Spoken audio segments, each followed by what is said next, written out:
Miapilar si Gobernador Gwendolyn Garcia ngadto sa opisyales sa Interagency Task Force nga gikan sa kauluhan nga hatagan og kagawasan ang lalawigan sa Sugbo nga idumala ang kaugalingon ni ining konstituwente kalabot sa polisiya sa mga moabot nga overseas Filipino workers ug returning overseas Filipinos.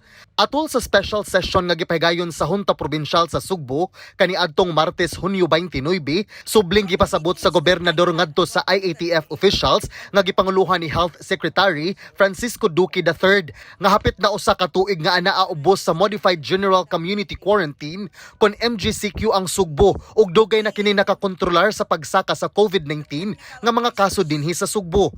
Gipasabot usab ni Garcia nga dihang gilibkas sa IATF ang nauna niini nga polisiya nga swab upon arrival policy misugod pagsaka ang kaso sa COVID dinhi sa Sugbo.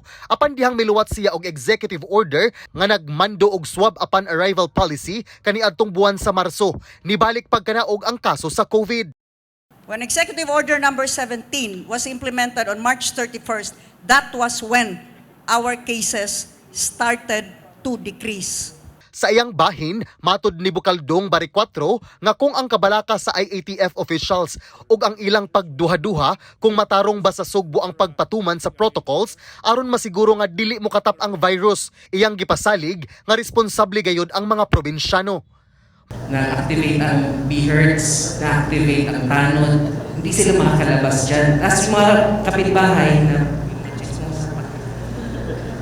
sinusumbong talaga nila pag lumabas yung ROF or yung OFW, pag lumabas, nag-break ng protocol, nag-break ng quarantine, sinusumbong po talaga yan. Gipasalig usab ni Secretary Michael Dino, ang Presidential Assistant for the Visayas, nga andam nga barugan sa Sugbo ang maayo ni ining performance sa pag-manage sa COVID cases ug gani andam mo tabang ang pribadong sektor. Let our people we check beforehand if their home is conducive for home quarantine or not. I've talked to several businessmen, Cebuano businessmen, and they are willing to spend and donate the monitoring bracelet for Cebu. Bidugang si Garcia nga dili usab makaturunganon nga ang rason sa IATF nganong dili tugutan ang Sugbo nga mopatuman sa kaugalingon ni ining protocols kay tungod lang sa kahadlok. Then please allow us to do this for the Cebuanos. Allow us to take this responsibility into our hands. For we cannot govern with what ifs.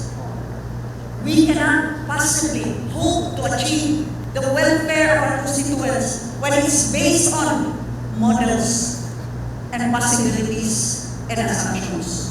Sa ilang bahin, matud ni Duque ug ni IATF Vice Chair Secretary Carlo Nograles nga ila na usab tun-an ang maong sugyot sa lalawigan sa Sugbo. Matud ni Nograles nga dako ang ilang pagdayeg sa performance sa Sugbo batok sa COVID-19 apan aduna pa sila'y mga pagduha-duha. This is a series of conversations happening between the IATF and the province of Cebu and the governor. So it's a lot of exchanges of ideas, no? We're saying now we hear yung mga suggestions, we hear the recommendations being aired out by the policy makers of Cebu. We're willing to talk about it and discuss it sa IATF, sa aming mga technical panel, and we're willing to continue the conversation. The governor is to consider the request, no? To have a separate protocol for Cebuanos and for those who aren't Cebuanos. Yun lang. So this has to be deliberated upon by the IATF in full, with of course our 55 or so experts, no? John Fredson Granada, Balita sa Sugbo.